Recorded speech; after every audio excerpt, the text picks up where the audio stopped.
Takže toto je vretenová kosačka Gardena. Je jedno, aký výrobca, princíp je takmer identický. Je tu nôž, nastavovacie šroby, ktorým sa určuje prítlak noža na vreteno. Vreteno je statické. Prvé, čo treba urobiť, je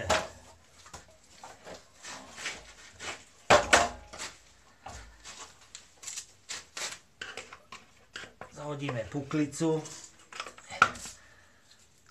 Je jedno, ktoré, či práve alebo ľavé koleso. Prevod z kolesa na vreteno je na obidvoch kolesách. Takže nachádza sa tu segerka drátová, zhodíme dole, podložka,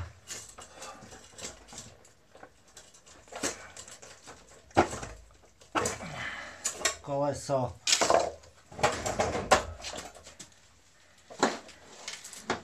ozubený prevodník, jak je vidno.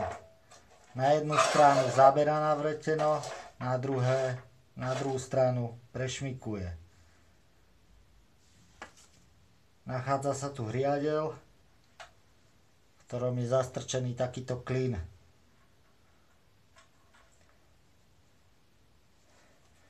Podľa rozmeru toho klínu volím orech z golasady, toto je polcolový, rozmer nejaká 24. Ako vidíme, tento nedosiahne na klín kvôli dĺžke hriadelu, preto ja používam to, že klín vyberiem, dávam tam menší, môže tam byť zastrčený klínec, čokoľvek, o čo sa ten orech z tej goly zašprajcuje. 17-kové predĺženie na golasadu. Krásne vojde dovnútra, vidíme. V tom momente môžeme točiť aj opačným smerom s vretenom, nie len v smere kosenia. Nasadíme golu, točíme.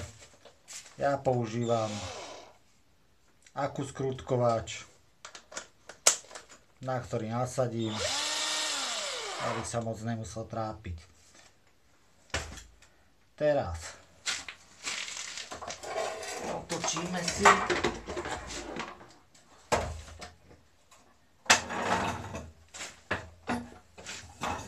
kosačku, zoberieme brúsnu pastu. Táto plechovička obsahuje dve brúsne pasty, jedna hrubšia, jedna na jemné dobrúsenie. Začneme s tou hrubšou.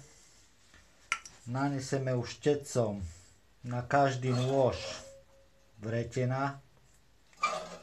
Je tu tuším, že 5 nožov. Nasadíme golu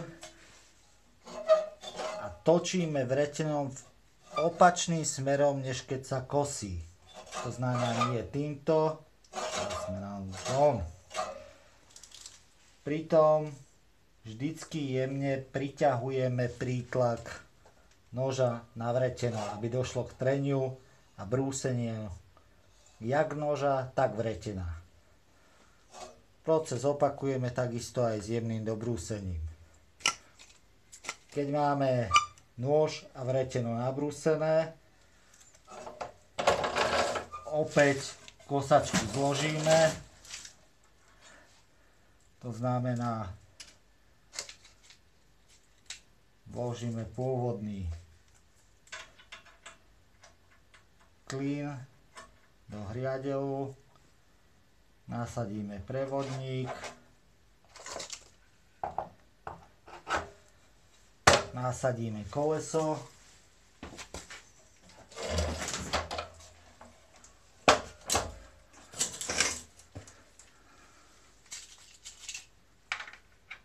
podložku,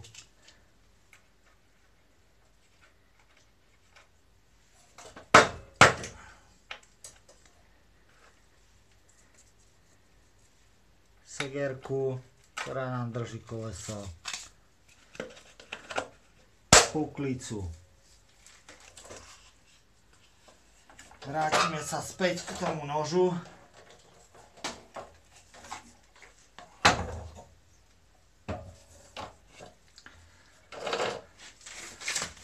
Tak, pred zoštelovaním povolíme prítlak nožu na vreteno tak, aby sa vreteno voľne otáčalo alebo len jemne trelo. Zoberieme A4 papier kancelársky, to znamená, že 80 gramový. Položíme ho na nôž a zatočíme vretenom. Musí ho strihať. Ak ho len ohne alebo neodstrihne, zvýšime prítlak, to znamená jemne pritiahneme. Hej, pravá strana priťahuje pravú stranu, ľavú, snažíme sa tak, aby to bolo rovnako. Musí odstrihávať. Takto nabrúsená kosačka vydrží zhruba 1500 m2 kosenia. Po 1500 metroch buď znova prebrúsime jemne vreteno s nožom, alebo iba jemne zvýšime prítlak a vydrží to zhruba ďalších 1000 metrov. Potom je mu potrebné opätovne celý proces brúsenia zopakovať. Jednoduché, easy.